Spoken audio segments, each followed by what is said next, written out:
Deux possibilités pour pouvoir cacher du coup sur l'extérieur de notre ceinture nos petits zigzags.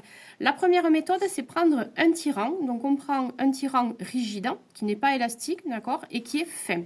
Et on va venir le poser vraiment en regardant au milieu, au niveau de notre couture en zigzag, et on va piquer à 2 mm du bord de chaque côté. C'est parti.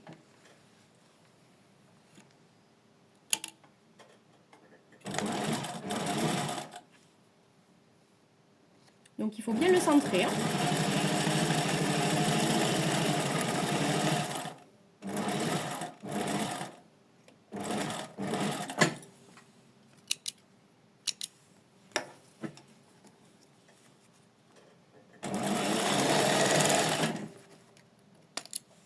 Voilà, un de posé et on fait l'autre.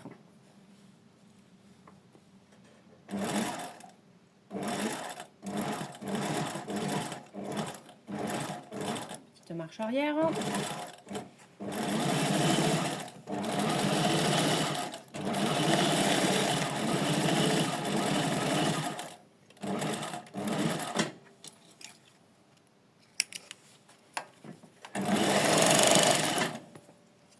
Voilà.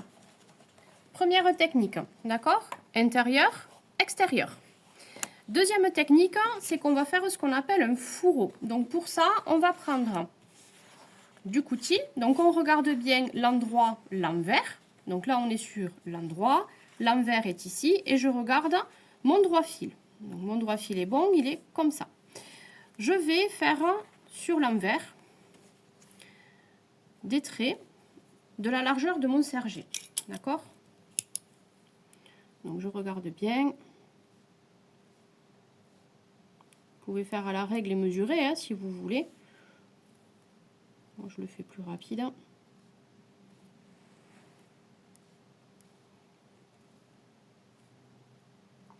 Voilà. Donc ça, c'est ma largeur de serger. Et je vais prendre, du coup, à chaque fois, 1 cm pour faire une marge par rapport à ces traits-là. On va créer ce qu'on appelle un fourreau et ça fonctionne à peu près de la même façon, sauf que c'est pas tout à fait les mêmes largeurs quand on doit enfiler des baleines, mais ça je vous montrerai plus tard dans l'année. On fait pareil de ce côté.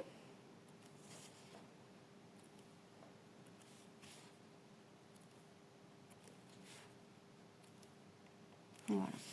Et on va venir tracer.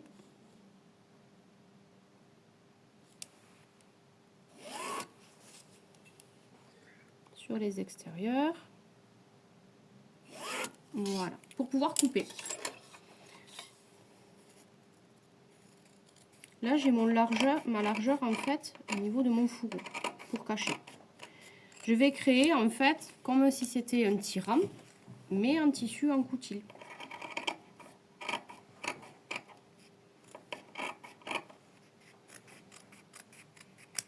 Voilà. Ok. Donc ensuite, je vais venir replier ma marge de 1 cm sur l'intérieur pour que ce soit bien propre. Alors, on passe avec l'ongle. On peut passer un petit coup de fer à repasser aussi si on veut quelque chose de propre. Voilà. D'un côté. Et je fais pareil de l'autre. Ok?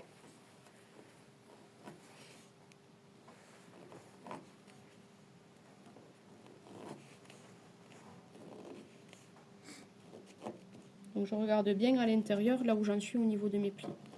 Et je regarde mon fourreau pour voir s'il est quand même équilibré. Donc là, on est pas mal. On peut y passer un petit coup de fer à repasser avant de le poser. Comme ça, on a quelque chose de plus propre et de plus fini. Maintenant que ça c'est fait, je vais faire exactement la même chose ici. Et je vais regarder de le poser exactement pareil par rapport à mon serger. Voilà.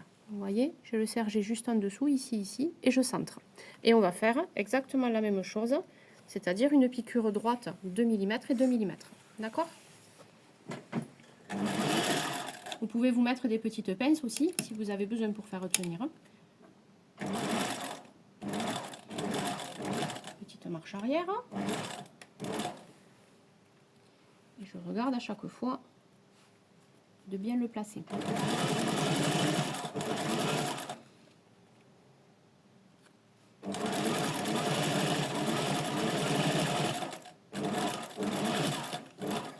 Marche arrière, on passe tout le temps.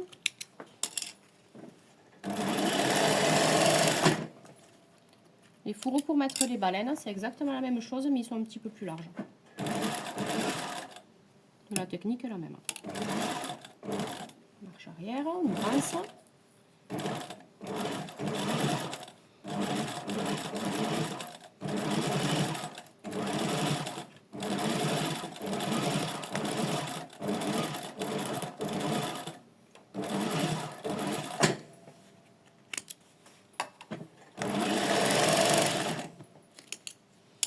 Voilà.